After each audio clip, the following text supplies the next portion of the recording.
Според најновите податоци од Централната изборна комисија на Косово, врз основа на повеќе од 88% преброени гласови, самоопределување води со 41,29% од поддршката.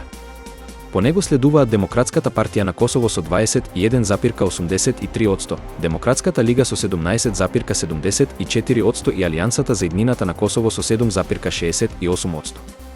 Иако изборниот ден помина без инциденти, остана во сенка на неуспехот на Централната изборна комисија да ги објави резултатите на време. Новиот изборен закон предвидуваше побрзо објавување на прелиминарните резултати, но онлайн платформата на Централната изборна комисија имаше технички проблеми и беше недостапна 3 часа. Првичните податоци објавени на платформата покажуваа дека самоопределување има над 55% од гласовите, што предизвика бурни реакции. Подоцна, Централната изборна комисија објасни дека дошло до несовпаѓања во податоците и дека проблемот бил предизвикан од преоптоварување на системот.